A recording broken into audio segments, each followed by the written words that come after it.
Welcome to the New Flesh Podcast, the podcast you deserve. My name is Jonathan Astro. With me is Ricky Allpike. Ricky, what's good? What's good?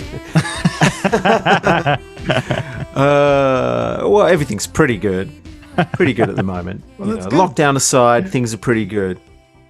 Excellent. Well, we've got a good show today. We got much later. We have Katie joining us for a little discussion about LulaRich, the LulaRich documentary, LulaRich. We also have the news flash with Sheila. But first up, a couple of exciting things we're going to talk about. The first is Patreon. Yes. Tell us about Patreon. What is Patreon? Well, look, we'll keep it short and sweet. Look, the first thing to let people know is that we're not taking anything away from you. Okay, so we know you love what we do here at the New Flesh, and you're going to get everything that you want. So if you're a regular listener and and you're not going to be robbed of anything, but we are start launching a Patreon account next week, I think, or thereabouts. And there's some cool bits and pieces that we're offering there. If you want to support the show a little more, that's the main thing. Is really, we want to keep the show growing and getting better and bigger each week. And obviously we're going to need a bit of scratch to do that. So, but I think the main draw card, we've got some tiers we're going to offer people if they want to support. But I think the main draw card is creating a community in the form of a Discord server, which you can be part of if you want. And that will be really exciting to talk to people and get their ideas. Well, that's what I'm really looking forward to, is being able to interact with our audience a bit better and to share ideas and to have a bit of a discussion. Because we feel a little bit lonely. I mean, we have our social media happening, but Instagram and Twitter doesn't seem to quite be the right platform for a good discussion and a good interaction with people that like what we do. So I'm really excited about that aspect of what we're doing. Absolutely. So, I won't take up any more. Well, let's not take up any more time of the show talking about it. But Patreon launching next week. Jump on board. We'd love to have you. But in the meantime, don't panic. It's all going to be fine. More exciting news. Definitely. Well, we have some Dream Drive news as well, which we haven't had for a little while. If you're fairly new to our podcast, John and I, we are actually artists, and we have sort of a project we've been working on, the Dream Drive project, where I'm writing a whole bunch of synthwave music, and John is making a lot of movie content to accompany that music. And we have a track coming out next week, and it's actually a cover song, which I'm quite excited about. We've done a John Mayer cover, Your Body is a Wonderland. Mayer the Player. Mayer the Player, that's right. And so it's a retro wave, synth wave sort of take on one of John Mayer's most well-known tracks. It's pretty exciting, and it's taken a little while to come out because we've been waiting on some really special commissioned artwork. We've got a great visual artist, a digital artist who's based in Poland, actually, to do some pretty sexy artwork for us. John, maybe you'd like to describe what the artwork is for our audience. Well, it's a very simple image of a woman having a good time, rejoicing, if you will. She has quite the derriere on her, and she's seated on the ground, and beneath her, I believe, is the face of a man. So she's sitting on the face of a man, fully clothed. So don't be crass. It's not crass. Okay, it's all face sitting, I believe it's called. Yes, I believe this particular fetish is called face sitting.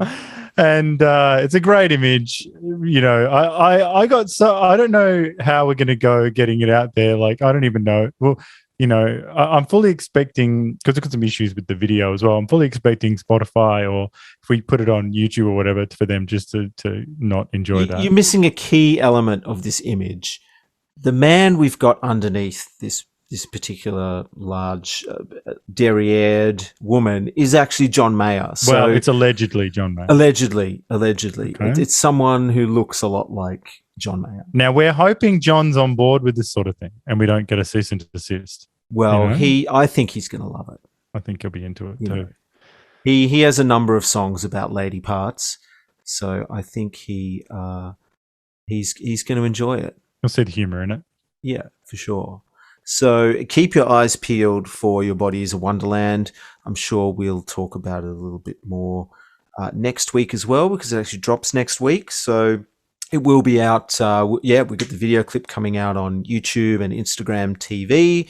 The track will be available on whatever you want to listen to it on. So Spotify, YouTube Music, all the other big ones as well. I love this track. I can't wait for people to hear it and see the video as well. Real celebration of all the stuff we love. Yep, it's fun for sure. Now we need to get a little bit serious here. Okay.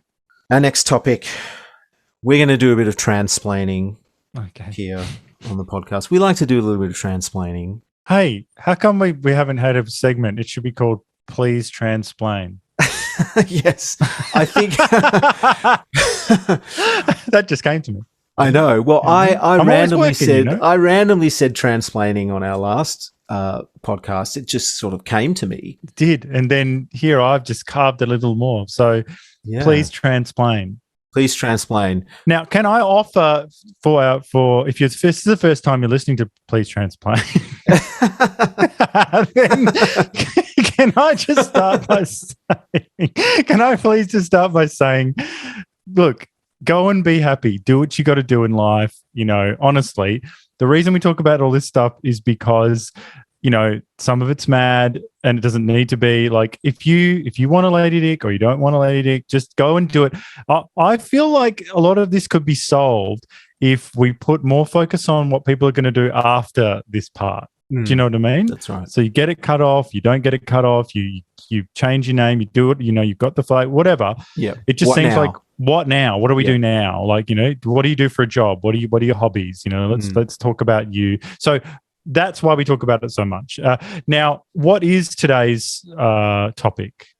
So we're going to be talking about transmaxing, and this is something I think you brought this to my attention with it's just like an image on Instagram explaining a little bit about the potential benefits of transmaxing. Now, this is a term I was unfamiliar with, so maybe I should just read this. Go ahead.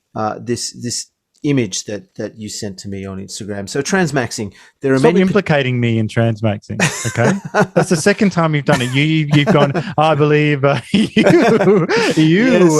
are into transmaxing. I think you are. I believe you kind of want to maybe do a bit of transmaxing. And I'm like, after you hear this list of the potential benefits from transmaxing, I think perhaps we might have some listeners who want to go down this path. I'm not ready. Sure. So, sexual excitement from having a feminine body. That's a potential benefit. The superiority of female aesthetics. Okay. Access to the transbian dating pool. So that is a trans person who is a lesbian, I believe. Okay.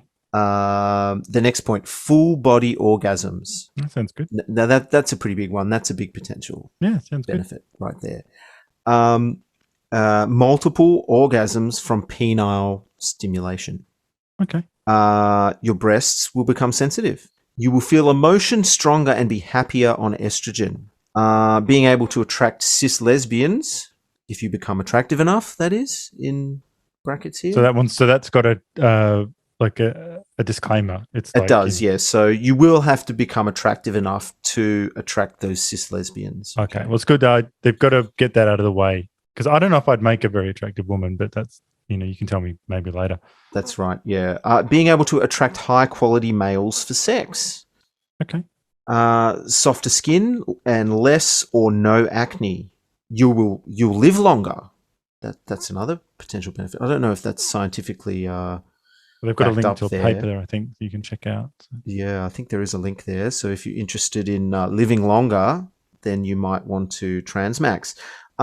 Being able to extract resources from males. So not only are you going to be extracting their semen, you'll be extracting probably their wealth, their power and influence, maybe. I'm not sure. You will no longer be driven to do dangerous and idiotic things due to testosterone. So, I don't know, what are some idiotic things you won't be doing anymore? You won't be doing any extreme sports. You won't be bungee jumping or jumping out of aeroplanes. You won't be dirt biking anymore. If you love those things, then maybe transmaxing is not for you. But still, if you're concerned about breaking bones or dying from any of those extreme activities, then you might want to consider transmaxing.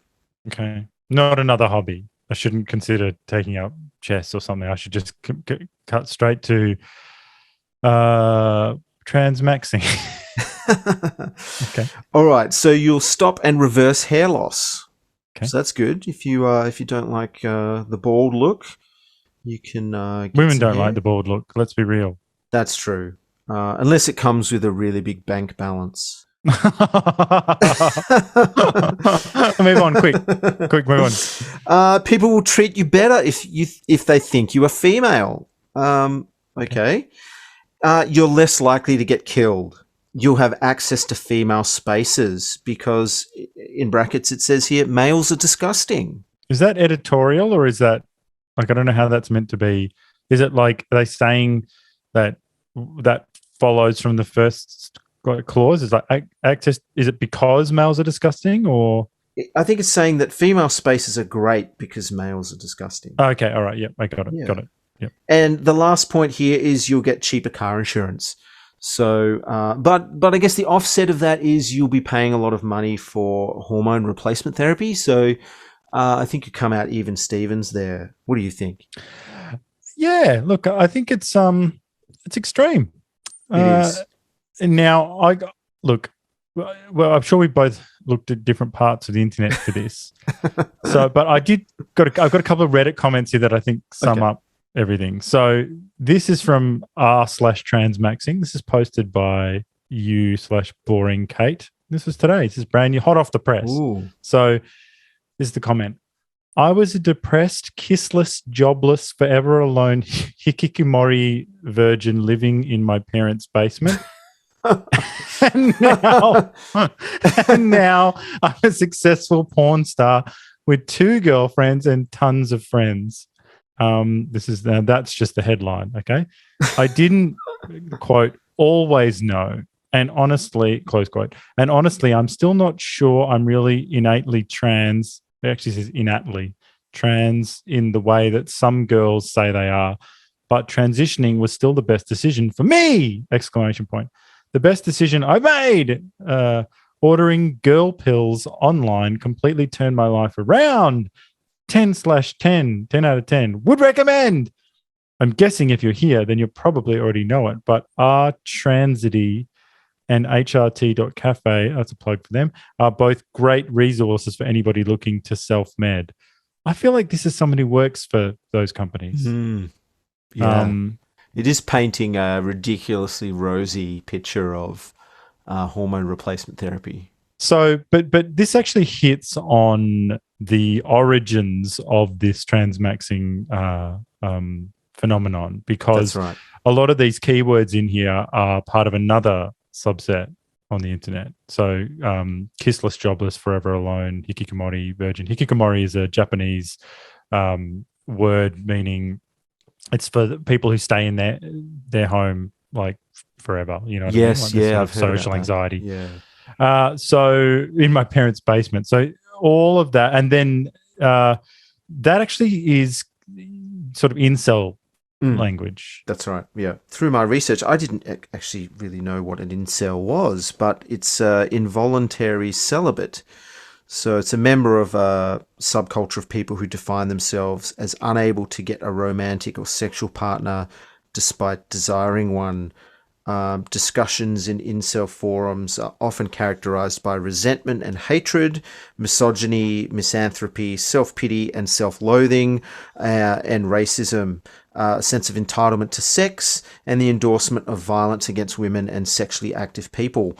The American nonprofit Southern Poverty Law Center described the subculture as part of the online male supremacist ecosystem that is included in their list of hate groups. Incels are mostly male and heterosexual, and many sources report that incels are predominantly white. So estimates of the overall size of the subculture vary greatly, ranging from thousands to hundreds of thousands of members. It's sort of a pretty broad category, I think, of effeminate men, how do I say it? Losers, maybe? You set me up there. You set me up. Beta males. So it's everything from soy boy beta males to people that just feel, men that feel a little bit awkward, or men that are unattractive, that find it hard to form romantic connections or find partners. And I think the main thing here is, though, that the embitterment that those men feel towards their situation, and thrusting that out and onto the female population at large, that's really where it gets toxic, where they see their misfortune as a result of the modern culture of feminist women who they see as being obsessed with looks, male looks, and finding attractive male partners and things of that nature. And so it is, I'd say it's a pretty toxic environment. It sounds like a pretty toxic environment to be part of. Well, maybe we can talk about the intersections between incels and transmaxing shortly, but I've got some more information for you here. So that you got that from Wikipedia? Wikipedia, yeah. Yeah, okay. So I have some counterweight information from the horse's mouth. Sure. This is from the Incels Wiki. Okay, so this is supposedly written by the community themselves. Right. So they say, here's a question: what's the biggest misconception about inceldom? And they say the most common misconception is that inceldom constitutes a belief system, label, or ideology. Inceldom is simply a social phenomenon akin to homelessness and a social demographic such as the unemployed. So they sort of reject this idea that it's a movement. Yeah. And then see it more as a phenomenon that that is larger than that, and it's not because it's being painted by the New York Times and whatnot, particularly after, because there's some shooters in America that have identified or allegedly identified as incels. Yeah, and so that has sort of gotten people to think about incels in a Cobra, new world sort of way. That's a movie, Cobra. The bad guys. So anyway, here's some more info for you. What is the black pill? A black pill is a red pill with a fatalistic, defeatist, catastrophizing connotation, seeking to disclose systemic and potentially irreparable issues. Within the incelosphere and lookism community, this mostly refers to the meme that female mate choice is primarily about factors that are argued to be innate and difficult to alter, primarily looks, money, and status, rather than personality. Not all self-identified incels subscribe to the black pill or any pill at all. So there you go. There's this idea of pills. You know what I mean? Yeah. Do you think maybe the truth lies somewhere in between? Of these two extremes. This is extreme propaganda, like everything you hear out of the Chinese Communist Party. But so is the wiki is clearly, maybe a little. Someone's got their finger on the scale there as well. Yeah. You know what I mean? So I don't know. It seems to be this sort of celebratory the fatalism of how much of a loser you are. Yeah, that's right.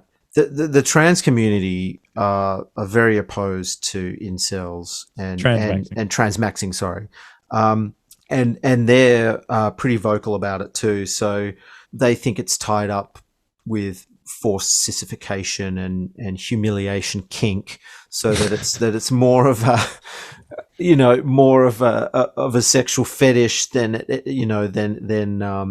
a trans or a trans identification sort of issue here. Well, the difference here is, as well as this word, they talk a lot in these forums about gender euphoria as opposed to dysphoria. So this is from another wiki, I think the Gender Wiki. It says that gender euphoria is a psychological condition which consists of comfort or even joy when thinking about one's true gender identity, often accompanied by a strong desire to change one's sex to better match their identity to be called the correct gender language. Euphoria can be focused upon bodily attributes, treatment from others. It is possibly for non-binary people to feel gender euphoria too. So it's the opposite of dysphoria, the absence of pleasure. This comes up in those forums. The problem they have with it also is, I think that the trans lobby has definitely worked hard to distance themselves from trans as being seen as a sexual thing, as a fetish or a kink or anything like that. They really want to distance themselves from anything that ties them to it just being a sexual gratification thing. Whereas transmaxing seems definitely to be about a way for unattractive men to live out their fantasies of not only just being with a woman, but actually becoming a woman as well. And I think there are similarities between trans and incel ideologies, actually. So both trans ideology and incel ideology, I think, are fairly narcissistic and entitled sort of ideologies. So incels feel that they're entitled to sex and become bitter when they don't get any. And trans ideologues often feel entitled to invade born female spaces and they often tell gay people to reframe sexual orientation as a preference, insisting those preferences are transphobic. So, because nowadays, if you're not attracted to a woman with a penis or a man with a vagina, then you're transphobic. So I've said often that, I should be sent to the UN or something as sort of a paragon, because sometimes I like to see two women together, being together. That's right. So I feel like that gives me extra points. You know what I'm saying? Yeah. But with the ease of access to hormone replacement therapy and the constant shield against criticism that's being fostered by the modern woke culture, transitioning to obtain sexual partners has never been easier or more encouraged in some of these forums. And you can't overlook the influence of literature and porn as well. So I came across this book called The 10 Steps to Become a Sissy. Oh. And it's called The 10 Steps to Become a Sissy, Forced Feminization. So I'm just going to read you a little bit here. Stop trying to pretend you don't dream of being a sissy. Shake your ass and shimmy those shimmy those tits. It's time for thongs, lipstick, and heels. Let me tell you the truth, honey. If you continue to live as a beta male, you'll be destined for a life of celibacy and sadness. When you become a girl, you have lots of sex. All girls do. And you'll be able to hang out with all your girlfriends, shopping for sexy clothes, getting your hair done, and gossiping about the boys. Okay. Yeah, well, sounds good. I mean, they're offering community and it sounds like I'm going to have a lot of friends and, I'll be able to have a lot of sex. Yeah, have a bit of sex. It might be not what I'm used to, but I think I can learn to love anything. What I'm saying? There's a time in my life I didn't like olives, is what I'm saying. Now you do.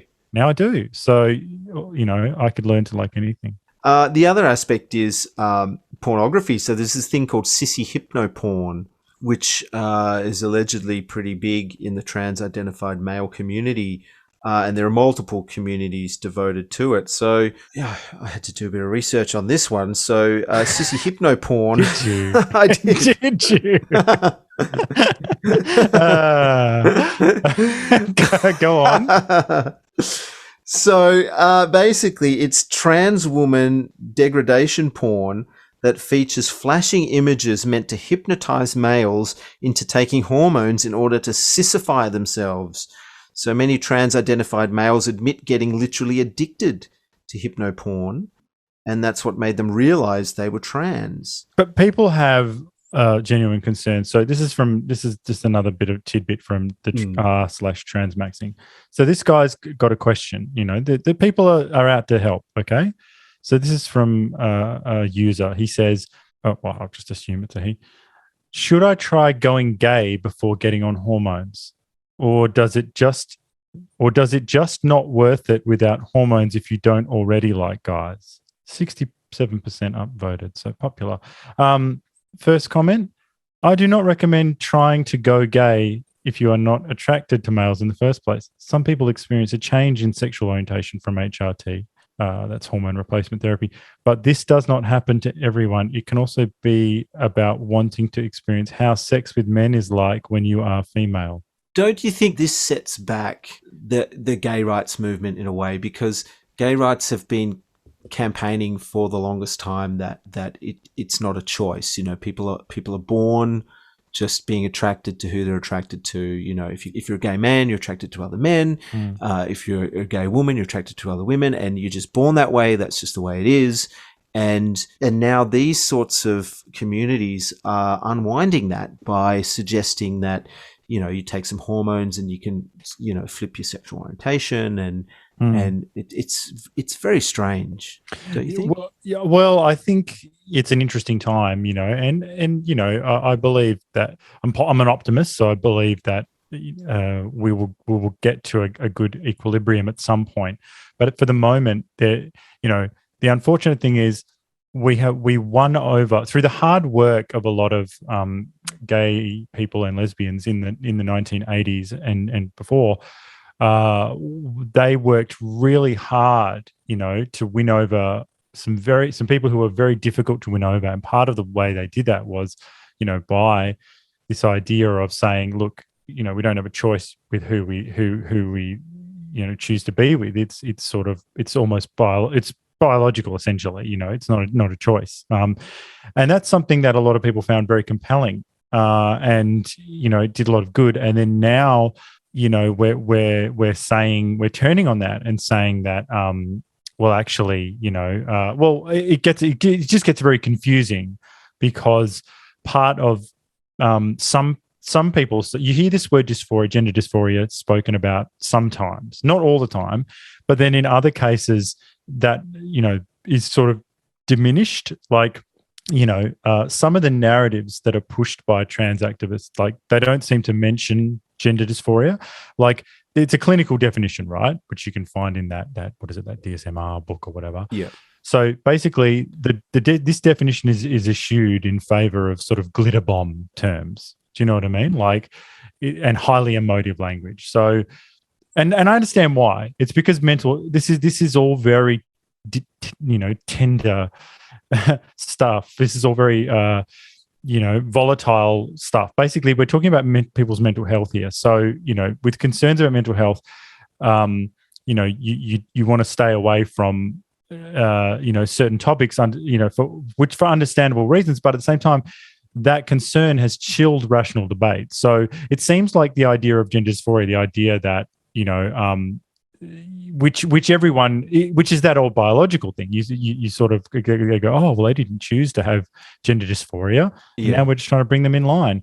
Now, the transmaxers aren't saying they've got dysphoria. No. You know what I mean? They're saying that there are other reasons to transition. Now, this is where it gets a bit tricky. So, because if you told, if you did vox pops in the street of you know, any liberal democracy, and you said that there was this thing called gender dysphoria, and you explained what it is, and you said that, you know, it's not the person's fault, and that they just really want to come into a line with the gender or that they feel they are, then I think most people would probably agree with you. Do you know what I mean? Like, if you explain it in those terms, and then what we get in this transmaxing community is they're saying that that's not the only reason. Now, that is an attack on probably the most legitimate sort of rhetorical weapon a positive weapon that that some of the trans community have been using, which is the same as that old that 80s idea of from the gay community, which is it's no one's fault, and let's all just let's be human and help people find their happiness and have a bit of compassion in that way. Whereas if you, because at the moment it seems like the diminishing of this word dysphoria and not really talking about in those rational clinical terms, and really just assenting at the first sign of, like, if your teen daughter comes to you and says I want to transition or whatever, and you don't assent immediately, or you don't if you say, oh, maybe we should go and see get some advice from psychologists and just see if there's any underlying issues there. Like if you did any of that, like all of that is discouraged. Like you just have to say yes straight away, right? Isn't that what we're being told?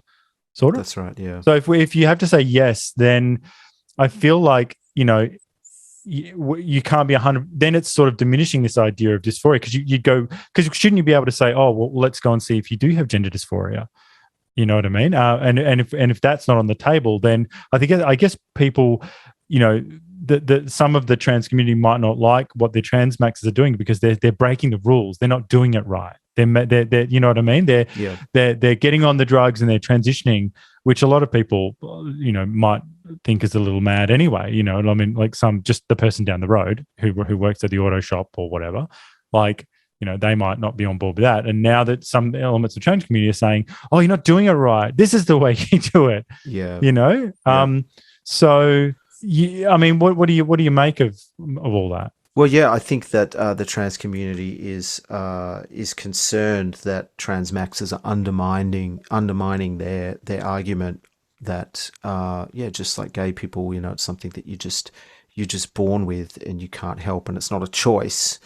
And it's the fetishism as well, linking it to yes, some kind that's of fetish. right. Yeah, so linking it to some sort of sexual fetish as well, which that's another, autogynephilia is actually a recognized thing, and that is men who obtain sexual pleasure or gratification from pretending to be women. So that's actually a recognized scientific thing. So I feel as though that ties in a lot more with this transmaxing thing than gender dysphoria does. Now, there's been a lot of criticism from the trans community against transmaxes, and they often say that it's just a right-wing thing, that it's actually right-wing trolls that are just inventing this stuff to piss off the trans community. And I actually found a really good article by this guy called Kurtis Tripp, who's got a Substack, and I believe he's a gay man who sort of talks about gay issues. And I'm just going to read you a quote here about that whole criticism of it just being a right-wing thing. He says, some dismiss Trancels as a conspiracy theory propagated by anti-trans movements, a grand epic and intricate troll. The observable trend of alt-right incels and racist transing in order to escape their past throws that idea out the window. Further, visiting the Transmaxxing subreddit and seeing how many accounts that participate there that also participate in other popular trans subreddits is quite convincing. After all, what's more believable, that right-wing groups have built a vast yet fake online community spanning years and thousands of accounts detailing transmaxing, or that it's very clear that some people go trans encouraged by others in hopes of more opportunities for sex? He goes on to say that the scariest part is the fact that radical trans activists are promoting a self-identification model that will allow these sexual predators to waltz freely into safe spaces. It uses rising trans acceptance as an impenetrable shield. It uses gay rights to justify their harmful ideology. So he's obviously not on board with transmaxing and thinks it's quite harmful, this Kurtis Tripp guy. But what I don't understand about this, I'm so confused as to why. Look, I don't agree with a lot of the stuff I read on the Transmax Reddit, and I don't agree with what's behind it. But what's that got to do with them wanting to transition? Like, Yeah, you know, that's right. I don't understand if they want to transition. Like, we need to get it straight. Like, what's the rules here? Like it depends on your state or territory or wherever you live. Like, whatever the procedures are Yeah. for wanting to transition. You know, I don't think what's in your and no, if it matters what you think about things, then that should factor into it. But if you live in a place where none of that matters, then it's none of your business whether someone is turned on by, transitioning or not. Am I following the logic correctly there? Yeah, well, that's my view. That's how I see it. Is that trans people want to just be left alone to do whatever they want to do, as long as they're not physically harming other people or whatever. But and so do transmaxers. So what's the difference? Just let people get on with whatever the fuck it is they want to do. Like, you can not like them. You can not like them and not like what they do. But it's their actions that this is the difference. Like, I don't want to live in a world where we legislate and ban and censor people against what their sort of hateful thoughts that they have. Like, I'm all about actions. You know what I mean? It's about your actions. So if there are actions associated with this, if they harm other people in body or speech, well, speech is a bit of a line call, but it's like then we've got a case to answer. But if someone just transitions and they've got some bad ideas in their head, well, fucking hell, what's that got to do with you? Like, yeah. Like, I mean, if they want to watch sissy porn and sissy hypno porn all day, then and go on a Reddit and talk and take hot selfies, then I don't see what the big deal is. Yeah. You know what I mean? Like, I feel like there's a lot of we're sort of, I don't know. I can see how it's inconvenient and it damages the mainstream debate on trans ideas, because it's sort of putting messy counter narratives in there. It's not, they're not doing it right. But then again, some people say that Caitlyn Jenner's vision of femininity isn't doing it right? Yeah. Do you know what I mean? Like, wouldn't there be some people out there who'd be like, oh, I'm not really, I don't think that you have to be a bombshell on the cover of Vanity Fair or whatever to be a woman, like a trans woman. Sure. So I don't understand, like, what's doing it right? Like it feels like sometimes the only way to do it right is to conform to this very specific vision of what you're allowed to do and what you're not allowed to do. You're not allowed to be like these losers. Yeah, I think it also shows that there is a section of the trans community that is very authoritarian and wants people to conform to a certain way of being trans. And I think they're say the words. We want you to say the words. That seems to be part of it. It's like, say the words. Yeah. And you go, oh, well, no, like I'm down, man. Do what you like. Like, it's all good. No, say the words. Yeah. And you go, no, I just, I don't really want to. And I think, and I think they get a lot of coverage and that's kind of the stuff that you hear about. Whereas I believe there is a huge portion of the trans community that just want to be left alone and just want to go about their business. And there's a very small proportion of that. Do you know what this is like? It's like when you go to London and you hear all the dumb fucking loud Australians. Yeah. And you just go, oh my God, shut up. You just go, and I was walking through a subway once in London. This is down the rabbit hole. And there was a chick who was just going, like just rabbiting on, like, and I just said, and I never do this, but I did tell her to be quiet. I said, you're so loud, It's an Australian chick. And I said, please stop. Stop. You're being so like, you're ruining it. You're making us seem like idiots. I know. You know what I mean? Yeah. So I feel like that's what's going on here. But do you think, the last thing I wanted to say about this personally was, I feel like the incels because that's what we're talking about here, the incels as transmaxers. Yeah. I feel like a lot of their issues could be solved by the very person that that the left despises, and that is Jordan B. Peterson. Yep. I feel like a lot of his rules could improve the lives of incels, and I think they have. I'm almost 100% sure that there are enormous amount of incels, or people, who are on the incel pathway to get out of their habits. So, for example, listen to some of these. Stand up straight with your shoulders back. Treat yourself like you are someone you are responsible for helping. Make friends with people who want the best for you. Compare yourself to who you were yesterday, not to who someone else is today. And it goes on. Some of them, not as relevant, but that's from his 12 Rules for Life. And how could some of those? I mean, obviously the left focuses on that first one, the lobsters and the rest of it. But these ones about make friends with people who want the best for you. Ask yourself about the people in the Reddit thread. They might be your friends, but do they want the best for you? It's about just self-determination as well. Cleaning your room, maybe if you had a look around at your environment, in your basement or whatever, and said, wait a minute, maybe there's there's micro things I could control here that would change the macro story of my life. And, and maybe, transitioning might end up being the end goal of all of this, but it might not be for some.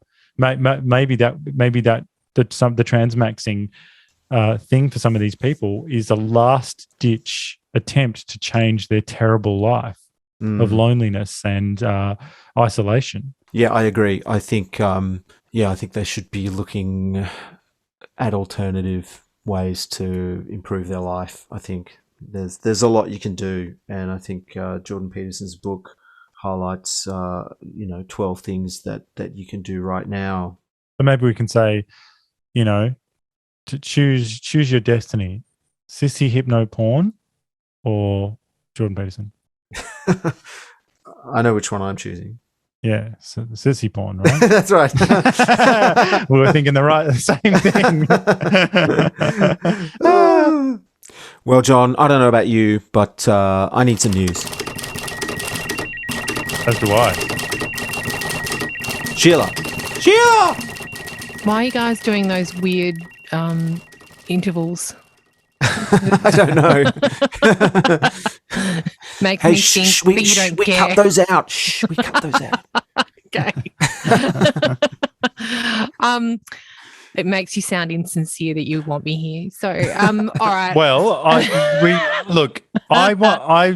been talking, as usual, we've been talking about some heavy stuff. What I want is the truth. So you give me the truth. What's going on out there? All right. Well, I've got a couple for you. Billionaire space race gets personal.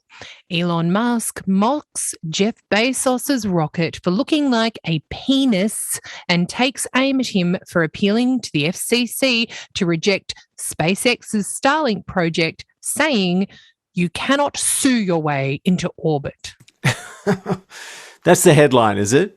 Yeah, that's just the headline. I don't care much. They're so long. I know, and I put breaths in there, honestly.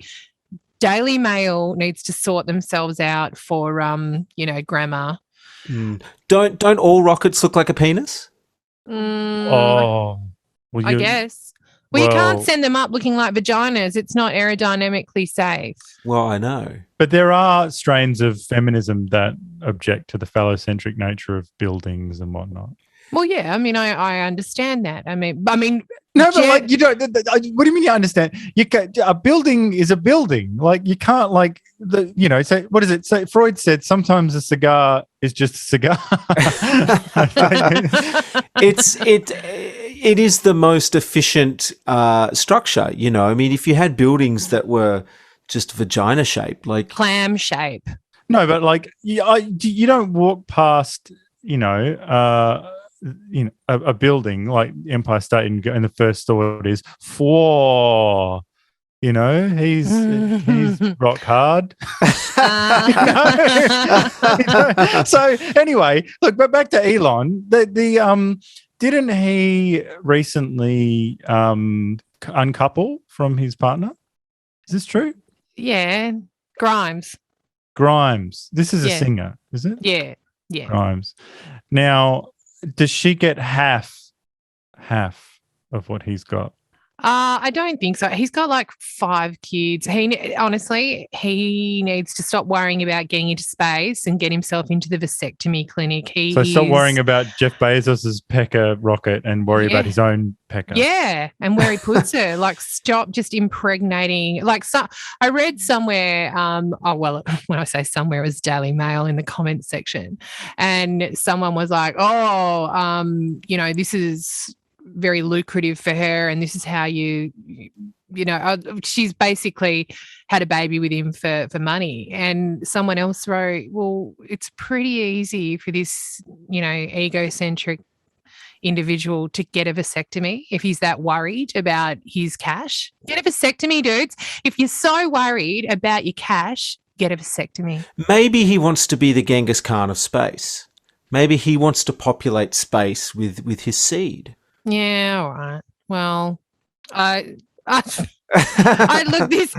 I just like this because this is just rich people getting angry at rich people for doing space when the Earth is essentially an absolute fucking burning shithole, and they're worried about I like that, rich people doing space. Yeah. I don't know if that's what they call it at NASA. Today, ladies and gentlemen, we're going to do space today. So fucking arrogant doing space when how about you do some poverty on Earth and do some dealing with the overpopulation and the pollution. They're just too busy spacing. They're too busy spacing. Blistering social commentary. Yeah, from me. Next story, please. Okay. I like this one because once again, it's about dicks. Go on. Okay. Okay. So you can't see the picture. It's of a sexy, what I would have called in the 80s, a sexy titty woman, but I'm not allowed to say that anymore. Okay, all right. Or maybe I am because I'm a woman. I don't know. I think I know of which you speak. Okay, so it's a sexy titty woman. Okay. The very attractive interpreter. And then in brackets, they've got and amateur salsa dancer. Putin brought to meet Trump at the 2019 G20, but who he denies was there to distract Donald. Now, the thing underneath it says, one of them is the bombshell linguist side hustles as an amateur salsa dancer. Okay, so that's a great headline. I know. Former White House press secretary Stephanie Grisham has claimed in her book that she was handpicked by Putin himself to distract Trump. That's great. So he was hoping, like, this is a G20 summit. And, you can imagine Putin just going, oh, yes, pick her. She's a very beautiful woman. Donald, he will, mesmerize. Yes. To sort of get distracted and make, bad calls? I don't know. I love it. I think it's good. It's, you got to use, it's just tradecraft, you got to do what you got to do. Did he get the deal done? Maybe. Well, Trump's out of office. I don't know. There you go. You do the math. Now, look, this is a new headline we're going to. It's just a headline. I can't even be bothered reading any further. Okay. Bill Cosby believes pedophile rapist R. Kelly was railroaded during racist sex crimes trial and claim his appeal will be successful. Okay, Daily Mail, I think you mean, and claims his appeal will be successful. Fuck's sake. This doesn't make sense. This is like, when OJ did the second crime. When he did that, when he stole back his merchandise. A heist. Yeah. When he did a heist. Or it's like in Making a Murderer when, the second mad murder happens. Yeah. And you got away clean, why, like Bill, but why can't Bill Cosby just I don't know, focus on his work or whatever he wants to do? Why has he got to come out and just rub salt in the wounds and say, Oh yeah. Not only was I innocent, but now that I think about it, R. Kelly might have been innocent too. Yeah.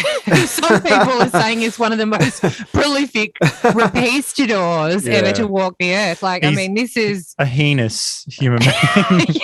Do you think he's helping or hindering R. Kelly's appeal? I don't know. I mean, I'm gobsmacked that he would comment on it. Yeah, but, yeah. I don't know. No, you got to say that he would speak to that. That he would speak to that. It's incredible. So anyway, food for thought. Next, Idaho students carry books around in strollers, aquariums, and even an old popcorn machine to mock the district for banning backpacks after shooting threat. So I'm just going to carry my books around in this aquarium. It's an elaborate protest. Wait, where are they? What university are they from? University? I think it's just Rigby Middle School in Jefferson County, Idaho. So there's some 13-year-olds doing this. So I have to say this is pretty good, guys. I mean, well done, young people, for saying, look, come on now, got to carry our books in something. That is crazy. Well, I remember high school. You had a shit ton of books to carry around all the time. How are you going to do that without a bag? It's ridiculous. Well, get a popcorn machine. It's terrible, but at the same time, we do. And look, I'm not judging anyone. I'm just saying that it's less likely here that, for show and tell, a kid's going to pull out a nickel-plated 38. I'm just saying that they've got a little less access. Look, I'm just glad that, we were too lazy to protest. Like I remember when John Howard banned guns, and I knew heaps of people with guns, and they were all like, "Oh, John Howard thinks we're handing our guns over fucking bullshit." And then, like 2 months later, it's like, "Hey Tim, where's your guns?" And he's like, "Oh, handed him in. Fuck it." Yep. It got too hard, mate. Fuck it. And I think that's one of the greatest things that John Howard did, to be honest. Do you know that our American listeners will not agree with you? Well, some of them, because we're getting heat online. People are saying because of the some of the authoritarian stuff that's happening in Melbourne and Sydney because of the lockdowns. There's lots of memes going around about and they gave away their guns. This is what happens when you give away your guns. American listeners, I'm just saying you can't trust Australians with guns, especially not with what's going on at the moment, because I mean, that protest that we had where everyone marched on the War Memorial, if Australians had guns, that would have been like a mini war. So, no, you can't. Australians can't have guns. It's ridiculous. Well, what I want to know, that popcorn machine, are we talking like one of those big popcorn stands on wheels that you would see at a park or something? I don't know. Because that would be amazing. Look at the article. I mean, I saw the aquarium. A pro rig popcorn machine. That's right. Yeah. Make your books stink. Okay, so here's another one, and I love throwing a COVID headline at you guys because the offshoots of COVID are never ending. Like people lose their hair, their dicks don't work, all kinds of stuff. COVID-infected man, 77, develops restless anal syndrome, which left him unable to sit still, and going to the toilet didn't help. That's in brackets. He suffered deep anal discomfort several weeks after being discharged. So didn't we do butt stuff last week? I love butt stuff. You did that. You did that guy that was ejaculating out of his anus. Yeah, my husband says that I'm a 14-year-old boy trapped in a middle-aged woman's body. So restless butt hole. Yeah, and that was an elderly Japanese man. Okay. So next Sheila. up, No, wait. Is Beavis and Butthead your favourite movie? I do like them. Okay, so here we go.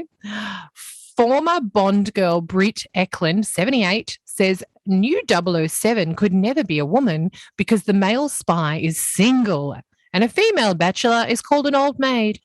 You do this just to trigger me, don't you? You brought up Bond last week and you've done it again. Yeah. You've done it again because you know that I all I want to do is rail about this new Bond. Yeah, because it just came out, and all the royals and everyone went along to it. Haven't read the reviews yet, but you know. When are you going to see it, Astro? Well, I don't even know how we're going to see it. Like, I really would actually like to see it at the cinema because it's not the sort of thing that has much impact on the small screen. But that's unlikely. So unless they keep it in the cinema for the next, 5 months, something, But anyway, I will see it, and I look forward to seeing James Bond get his talking to. Yeah. By all the women in the movie. And it's not enough that you have like a little comment, like, which we're quite like in GoldenEye, it's like, oh, you're a dinosaur, Bond. And like now it's now it's next level. It's like they'll be saying, I don't know. You're a cisgendered white patriarchal get in there and I'll peg you, bitch. You know, that kind of thing. No time to peg. No time to peg. Yeah. The movie should be called. All right. The new dating rules feminism forgot. Put on jewelry when you get home from work. Let him decide on dinner. And listen, don't talk. No, it's not the 1950s. They're the diktats of today's femininity coaches. Wait, so wait, these are the new rules? Yeah, these are the new rules. These chicks don't know what's going on. These chicks are bringing some old shit up. So, these people are employing femininity coaches because apparently we've forgotten how to be feminine. These are the rules. So, well, what do you think of that? We're a little more biased in that way. So, what? They're idiotic. That's insane. Oh, so you think that? What's good then? Should they? I think these women now. This is something I'm new to, but I think they've got internalized misogyny. And they need to get with it. There's no way anyone should be letting dudes talk. They talk all the time. So these chicks should natter on at these dudes. But if it works for them, it works for them, right? It's like their body, their choice. Yeah. Really? Okay. Okay. Well, anyway, moving on. I thought it was interesting. PwC under fire after leaked email exposes racist skit during trivia night where executives dressed up as bats from Wuhan and mocked Chinese accents. Wait a minute. An HR worker dressed up as a Wuhan bat while another mocked Chinese accent. Well, I don't know. Depends how good the accent was. Like, we don't know about it. We can't speak to that. Do you know what I mean? Like, I'd need to hear the accent. But you probably could get away with the skit without the accent. That would be my counsel. I'd be like, okay, it's a funny skit. It's highly likely that the virus that did come from the Wuhan Institute of Virology. So, it's almost not a joke. It's almost it's almost like a documentary. It's a documentary. Like you did a theater documentary. At a trivia night. And you're an executive. That's good, isn't it? But it would be funnier with a David Lopan style accent. Yes, definitely. Godfather, this is just incredible. And I've got experience with this particular company working people into the ground. I'm just in awe of the fact that they tried to do skits and stuff like that. I mean, it's a giant accounting firm, international accounting firm. So, they're not comedians, but I just think this is absolutely incredible. But do you think China deserves a bit of ridicule for what's been going on? My personal view is possibly yes. I mean, everything needs a bit of ridicule. Everything does. Everything needs a bit of fun poked at it, and I don't think we should be. That's because you come from a liberal democracy, and you believe that, you believe in satire, and that people shouldn't be disappeared. Like imagine if you were at a trivia night in China, and you did a skit, accent or no accent. Involving some sort of scandal like that, you would be you'd just be wiped off the map, and off the internet. Yeah, that's right. It doesn't matter how hot you are either. Fan bing bing. No, fan bing bing. I know. Goodbye. So yeah, I mean that that is breathtaking, and I think it's in Australia. It was in Australia as well. So incredible. But what's so funny? I know you could go down the rabbit hole here, but what's so funny about these sorts of incidents is they are completely a product of the rapid rise of technology. So now everything's recorded, everything's online, and whatever. And really, we're just getting an insight into what goes on everywhere.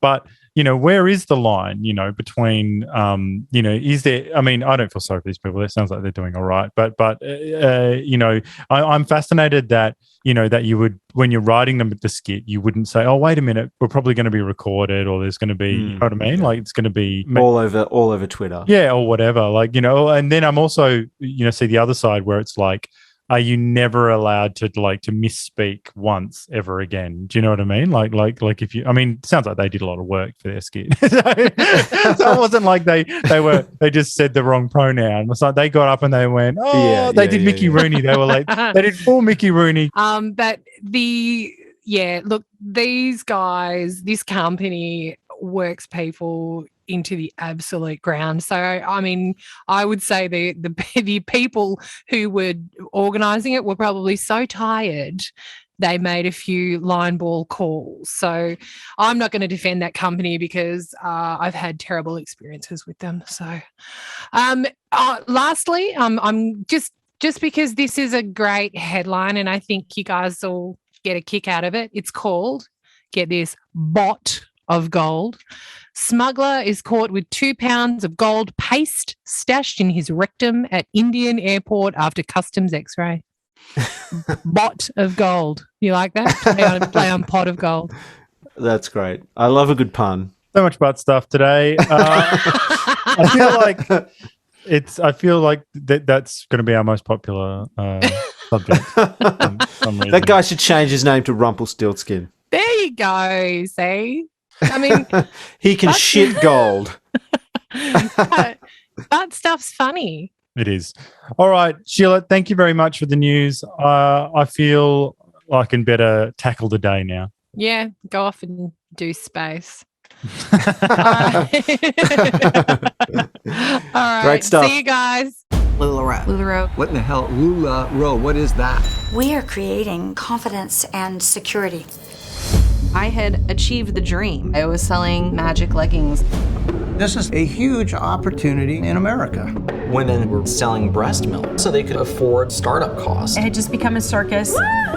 Mark starts spouting off passages from the Book of Mormon. A mass delusion. Oh my God, I'm in a cult. Did any of them have a clue how to run a company of this size? No. What is the real story of LulaRich? We want to see women succeed. That's where the business started. There's magic in the air, but most people have not sold anything. There became a push to put off a successful image. Deanne says, I got the weight loss surgery. I can hook you up. What the They wanted them to drink the Kool-Aid. Let's just shower people with events. In 14 months, we experienced $2 billion worth of growth.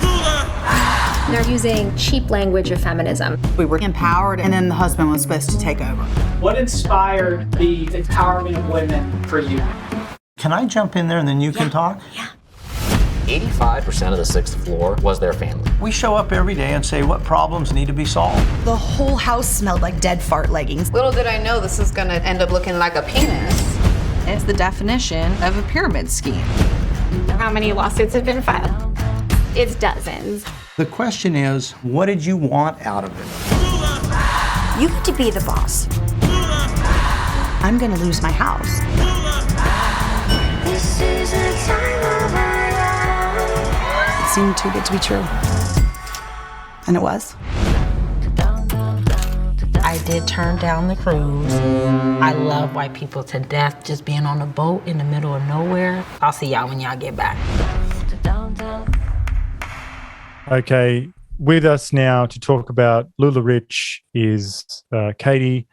Katie, how are you apart from being a very big deal? I'm very well, thanks, gents. How are you? Good. We've managed to catch you in between meetings. We definitely need to talk to you because we need a woman's perspective on this interesting documentary we watched called LulaRich on Amazon. Well, I'm here to offer that perspective. Okay, so for those of you who have not seen and do not know what the hell we're talking about here, so there's a great documentary on Amazon called LulaRich, and it talks all about the LuLaRoe fashion empire, which is basically a pyramid scheme, although they like to call themselves a multi-level marketing network. So basically, this is a clothing company that sells women's clothing. It was founded in 2012 by Deanne Brady and her husband Mark Stidham, and is currently based in Corona, California. It's a multi-level marketing scheme. Recruits independent distributors, referred to by the firm as fashion consultants, to sell products directly, often through social media. They've had reported sales of approximately US $1 billion in 2016. And in 2017, there were approximately 80,000 independent distributors selling the company's clothing. So basically what they do is they get these independent distributors to buy merchandise, and then they go off and sell the wares, and the people further up the line get a commission. You're encouraged to recruit people underneath you, and then you get a certain amount of their sales as well in terms of commissions. So it's basically a pyramid scheme. But they're famous for their leggings. Now, Katie, what the fuck is the deal with women and leggings? Why do women love leggings so much?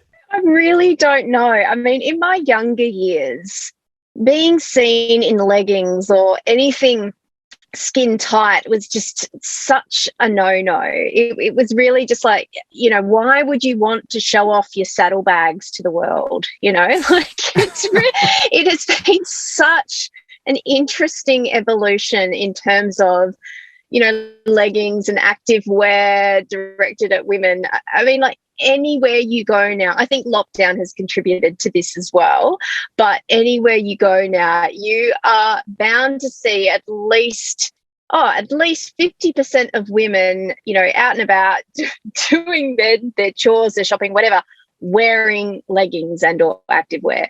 I reckon at an airport, it's 100%. Yeah. Yes. I get it. They're comfy. I mean, look, leggings are amazingly comfortable. Look, full disclosure, I'm wearing a pair now, not LulaRoe, not LulaRoe ones, but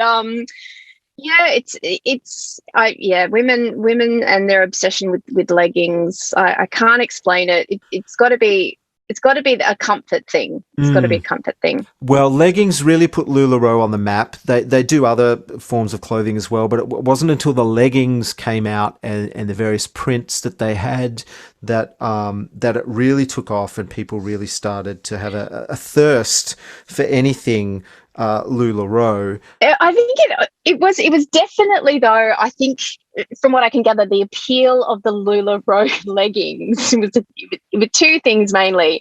The crazy patterns that women were attracted to, but also what do they get? They keep referring to this in the buttery documentary. Soft. Yes. Buttery soft material, buttery soft.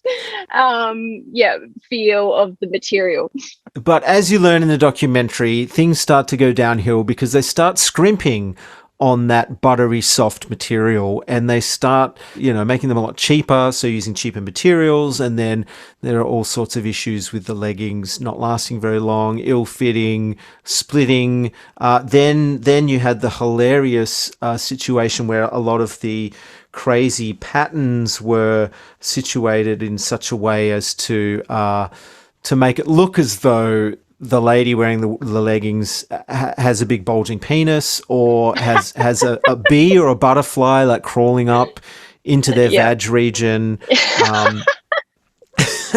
which is totally hilarious. So the company put a lot of pressure on their designers to come up with new and innovative prints and designs.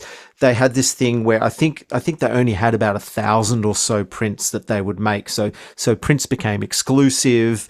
There were certain retailers that would hunt around for particular popular leggings and designs that they found really appealing that they couldn't get a hold of.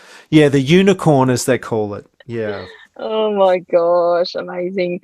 I did question though. Yeah, look, it did seem to be like their downfall. I mean, obviously there are a number of issues with the pyramid scheme they'd set up. I mean, the bottom 80% of women involved, you're set up to fail. Really, it's almost impossible to make any money from a scheme like this. But the documentary was interesting because it did imply that the business started going downhill when they started using cheaper materials or using, like some dodgy kind of distributors. But it didn't give us too much information on that. I would have been really keen to hear more on the manufacturing side of it all. Because you've got to think about the amount of people that were exploited in that way as well. All of the seamstresses, wherever this shit was getting made, whether it be China or Vietnam or whatever. I would have been really keen to hear more about that. Yes, well, it's very much a fast fashion issue, isn't it? Where this clothing is made very cheaply, very quickly, not really built to last.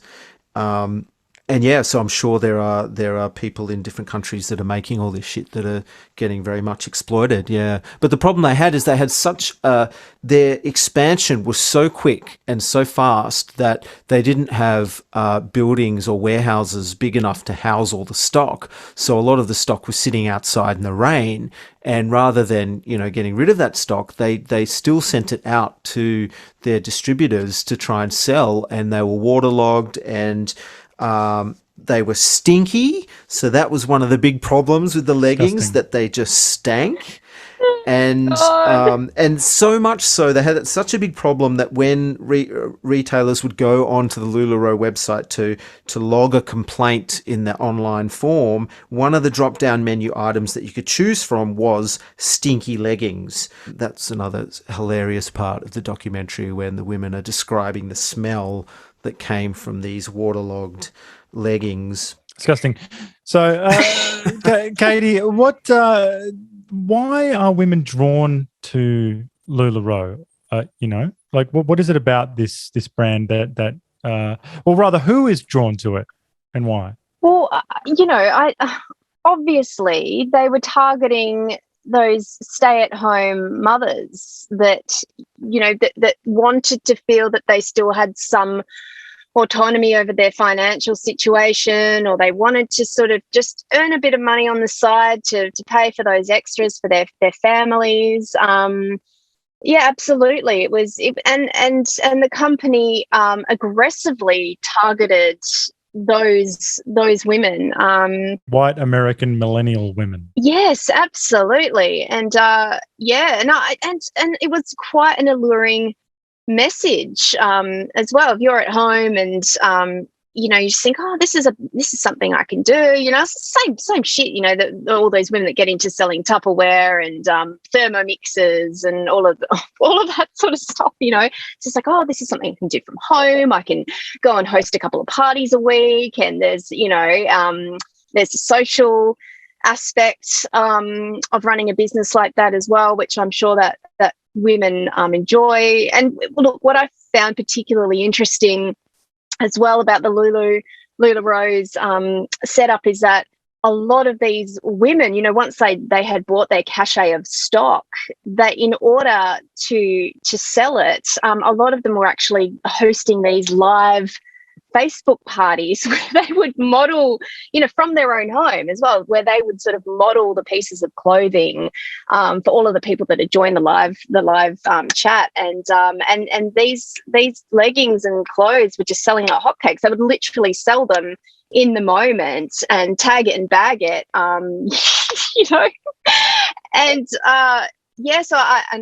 obviously there are a lot of women and a lot of millennial women that live a lot of their lives online once they are prisoners at home with kids. So, yeah, I definitely can see the appeal of joining a business like this, and particularly because the company made out that you could earn, hundreds of thousands of dollars, and were putting forward these sort of mentors and women that had done it. They're like, look at this woman, she's actually done it, and here's all and she's on Instagram posting all of the spoils that LulaRoe has afforded her, and it would be very alluring for if you were sitting at home, flat broke and wanting to, as I said, regain some kind of autonomy over your life and financial situation. Well, there's two things that LulaRoe did to lure in people, and that is that promise of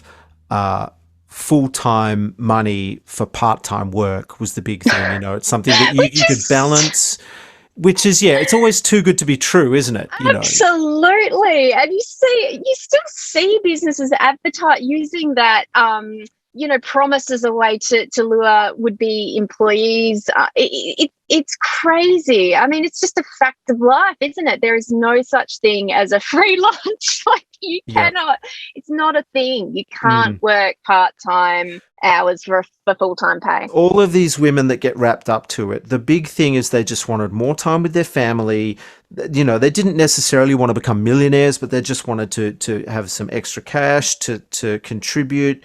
Also, that's the social aspect of things was huge. Like they have these big seminars, and all these LulaRoe people get together, and even if you get to a certain level, you go on cruises, and they get big acts to come and perform at these conventions too, like Katy Perry and who was the other Kelly one? Clarkson. Kelly Clarkson. Mario Lopez. From Saved by the Bell. Yes, that's right. Not? From Saved by the Bell. And they, the social media stuff as well. Like they love to give this view that it's very glamorous, and they make sure everyone looks really good. There's a lot of pressure on people to look a certain way that are selling this stuff, and they have hashtags like girl boss and boss babe, and very much that female empowerment message. But what ends up happening is it takes over their life, and in order just to sell this shit, they've got to aggressively recruit people. They've got to aggressively sell this clothing, and it ends up consuming their life, and they don't have that time for their kids anymore, And the sad thing was, I was really, really taken by one of the women that was saying, her husband said, why are we paying someone to come in and cook us dinner? I mean, why? And it's because they're just too busy with this LulaRoe shit. It's funny that you picked up on that, Ricky, because that also resonated with me, that moment in the doco, but I found myself saying, well, why doesn't he fucking cook dinner? Yes. So, like, she is busy with her business, so now she's got to hire someone to come and cook dinner, and he's just like, why do we got to hire someone to cook dinner? I'm like, well, buddy, you could cook dinner. Like, you can. True.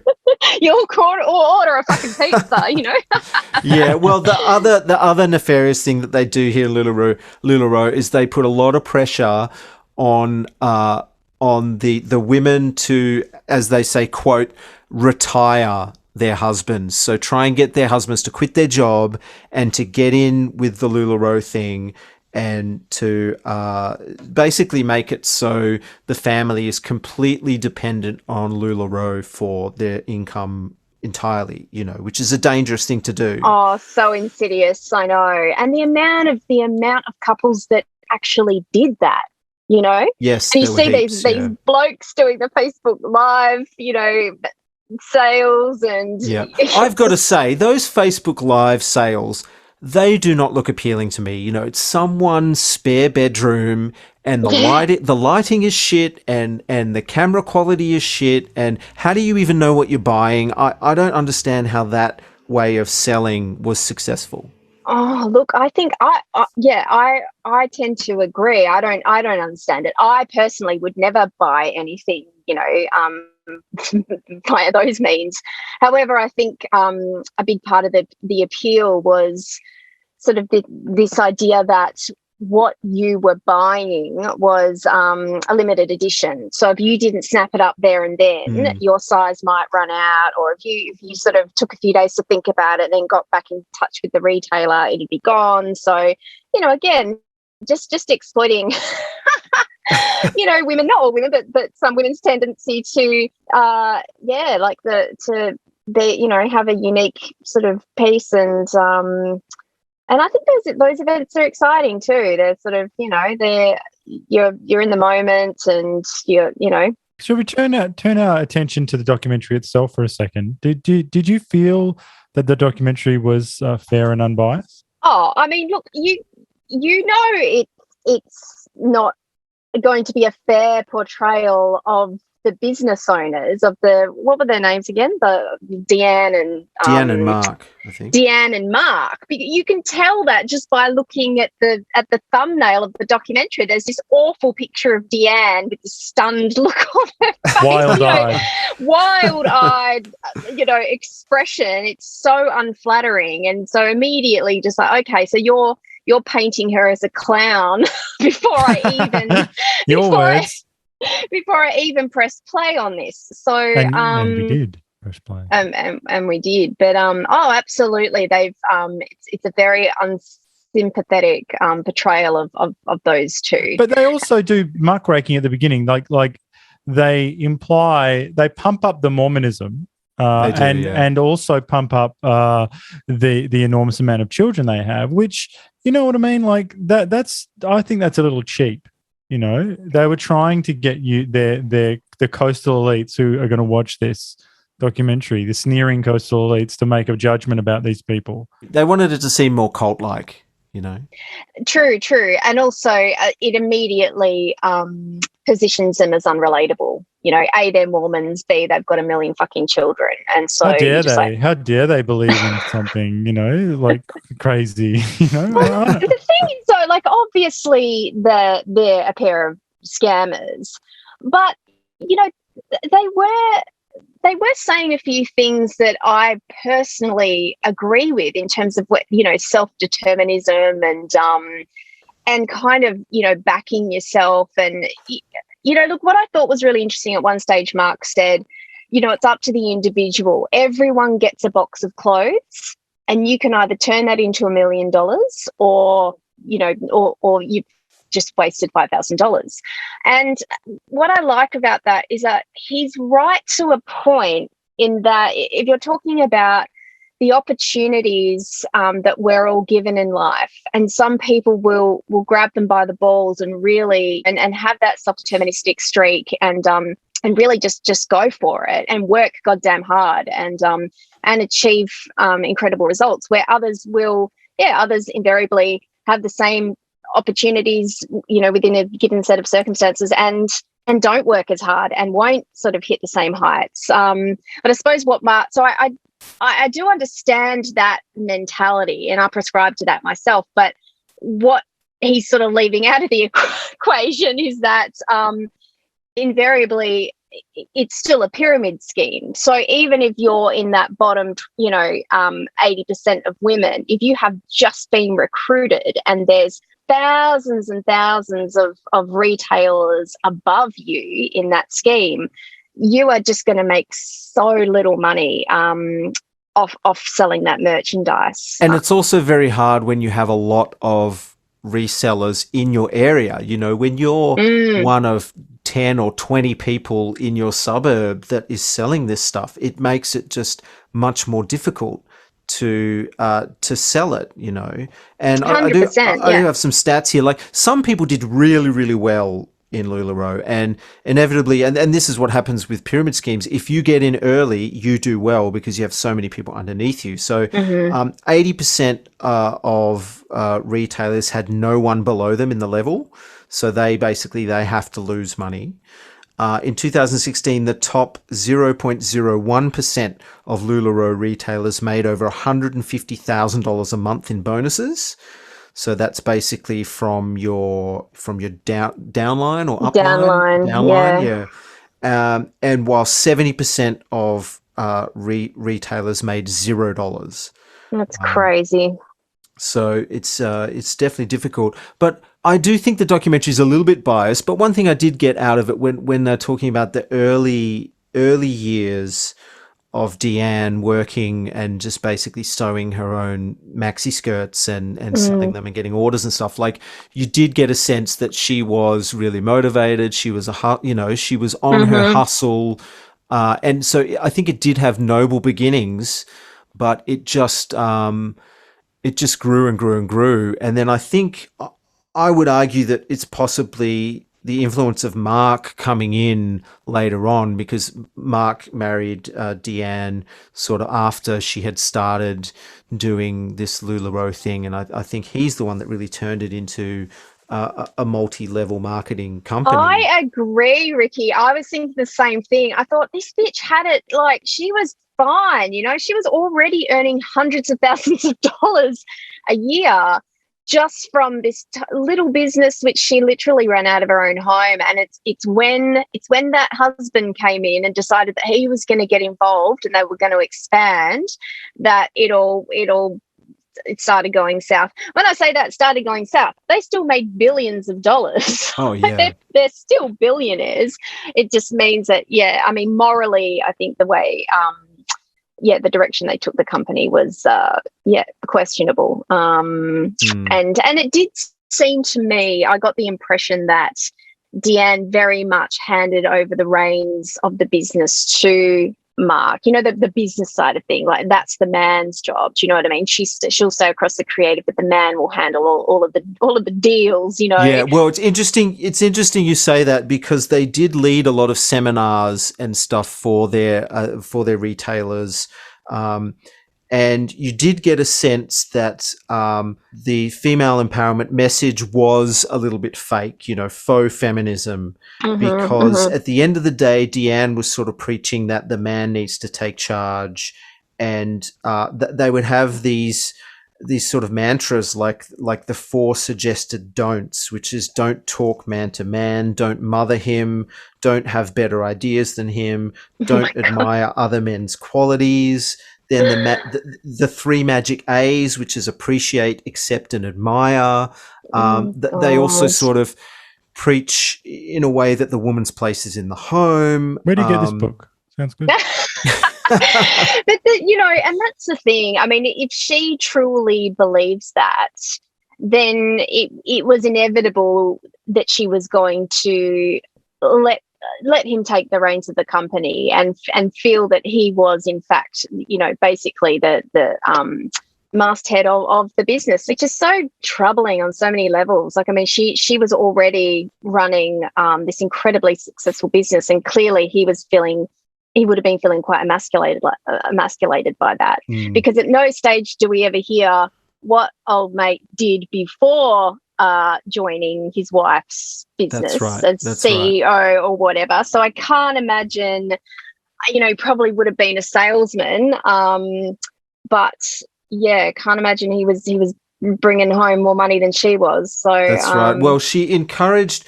Now this is wrapped up with retiring your husband.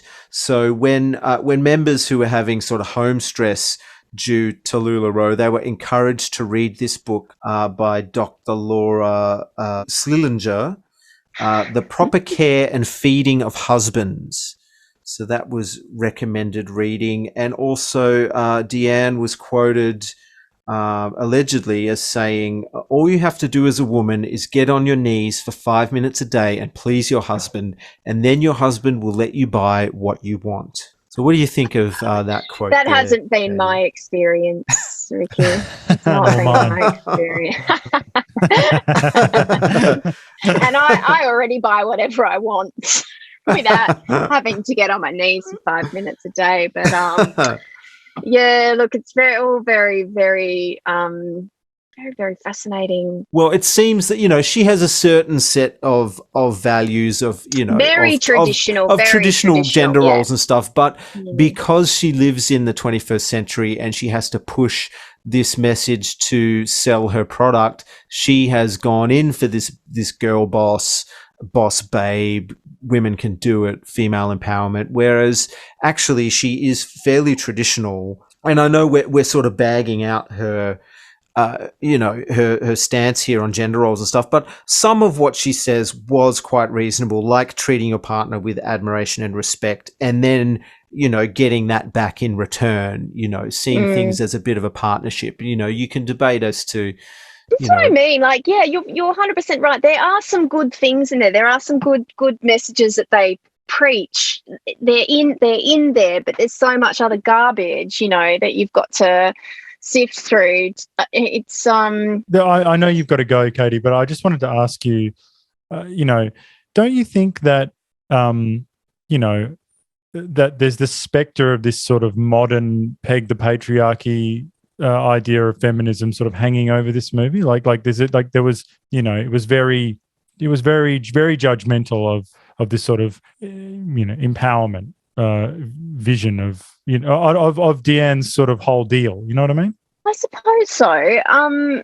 But it was sort of inauthentic messaging, because at the end of the day they're saying, girl boss, be your own boss, but then they're saying get your husband involved, and then it was like, this is going to allow you to make money at home, and you can spend that time with your children and have that work-life balance. But ultimately that was a falsity too, because the women, if you did want to make big money, not only did you have to get in early and recruit a bunch of other poor saps underneath you, it seemed that these women were working incredible hours and ended up neglecting their families in order to make those big bucks. So so it was really, that all of that messaging was so inauthentic.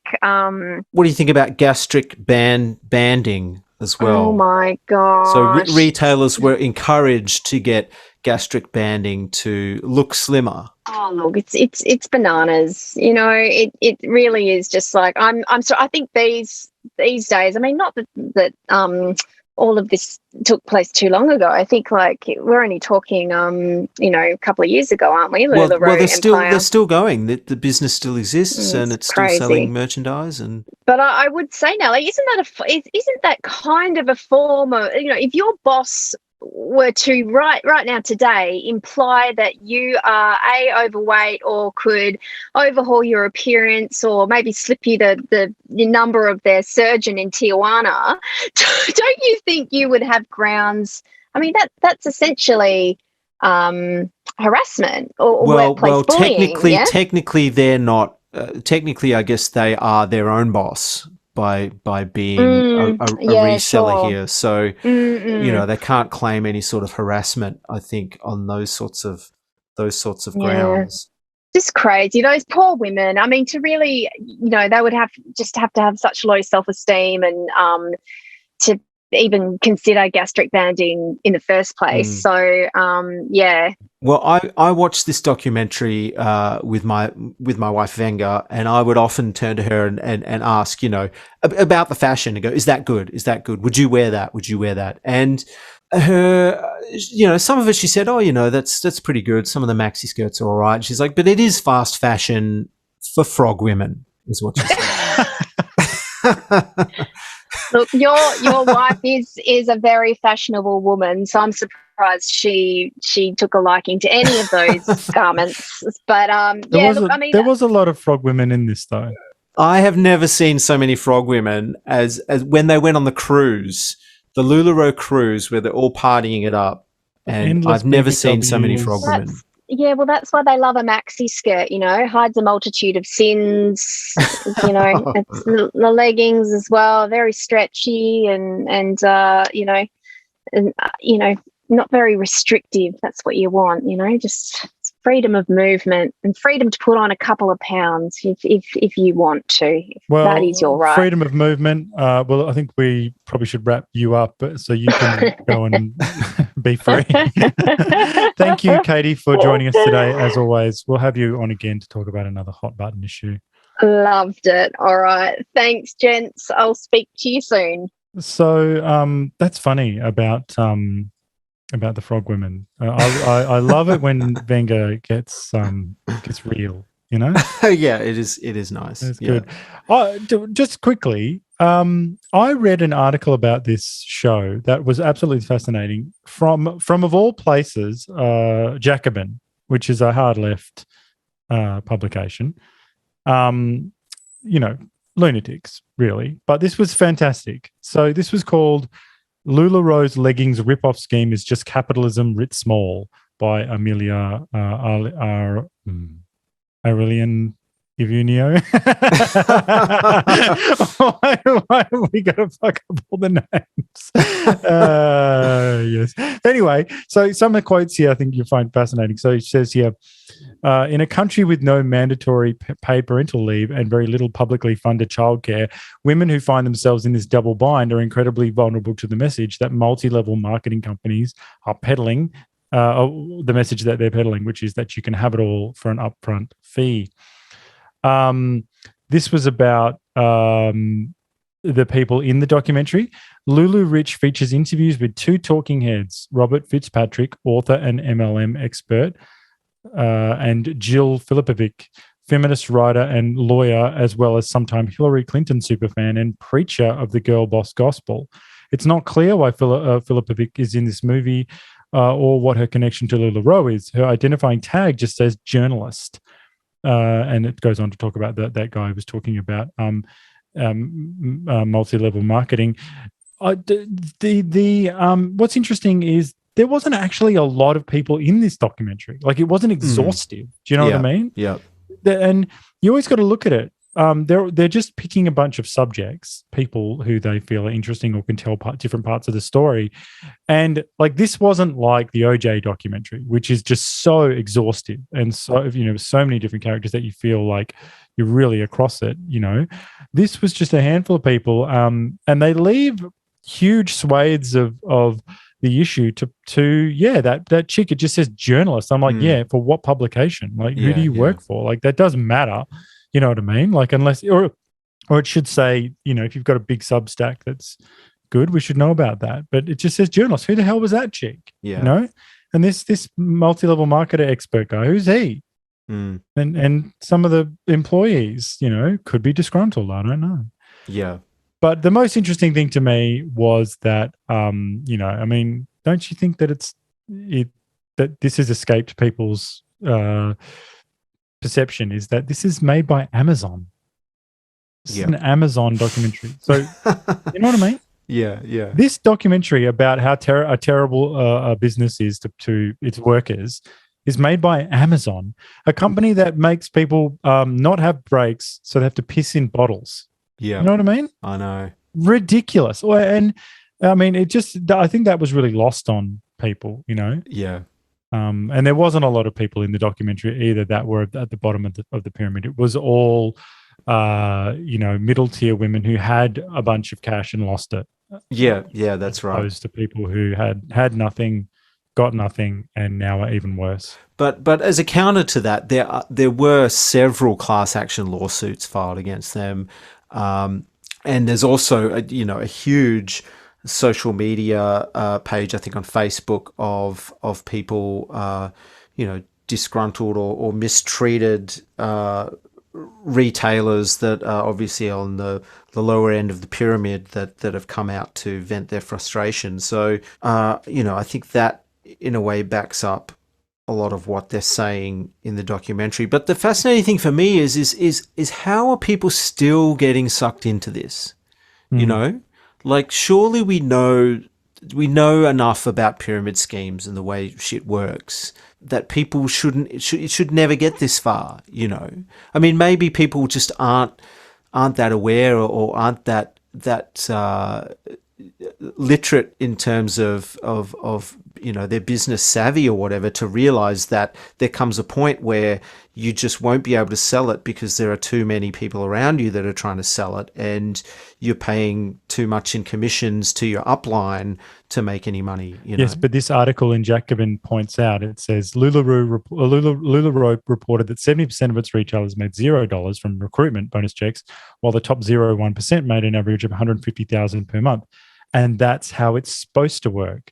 It's also how capitalism is supposed to work, with the vast majority selling their labor to a small owning class with little means of upward mobility.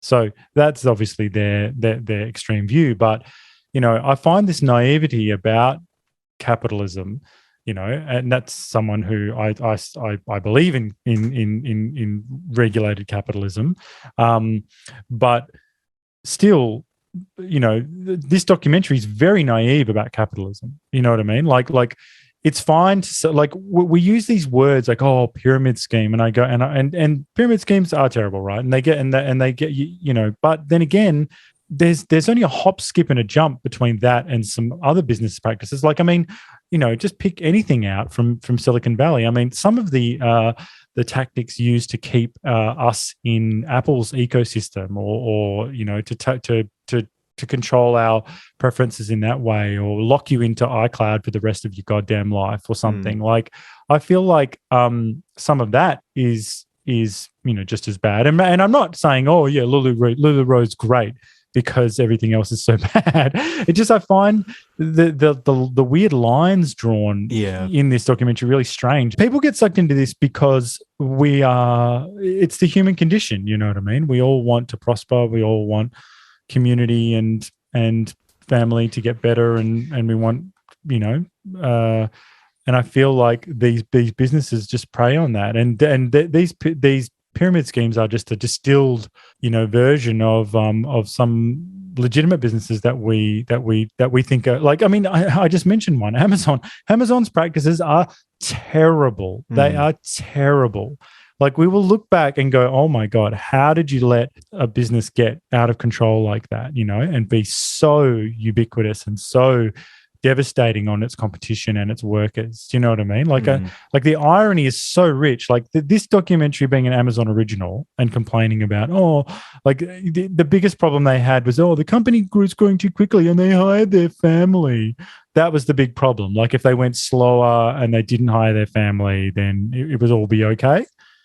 I don't get it. Like it's and I'm not defending the excesses and everything, but to be frank, we're not given a lot of numbers. We're not given percentages. We're not given what was the exact percentage of defective stock, exact percentage of people. You know what I mean? Like, it's got to be really. I mean, those depositions were damning, though. They Having said that, I mean, why do you think people fall for this stuff? I don't know. I think it's probably more prevalent in America. Like you're saying, there isn't paid parental leave.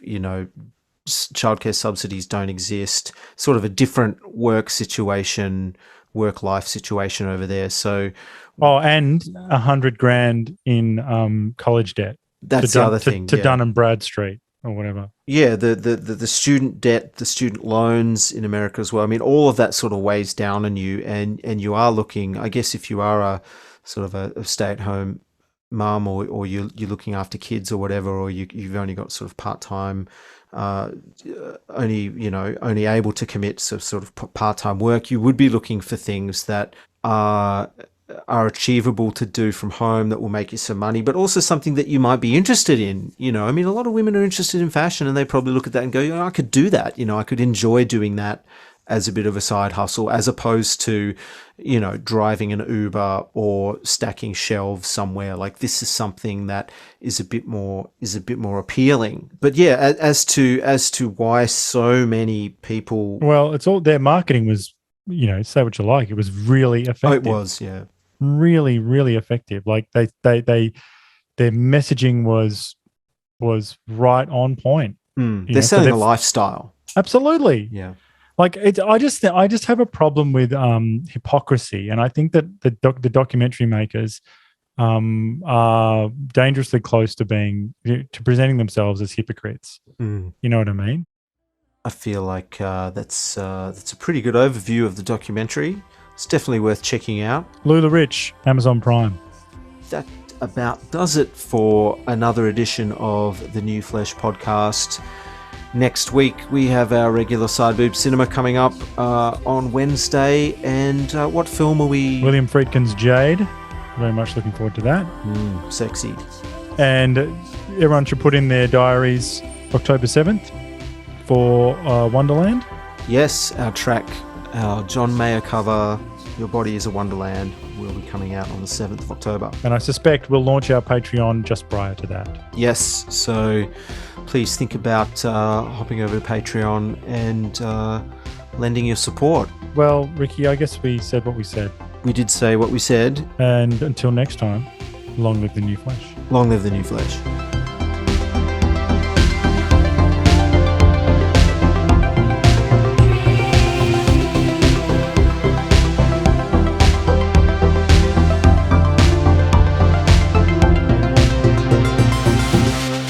Deep anal discomfort. Stink. Stink. Stink. Stink. Stink.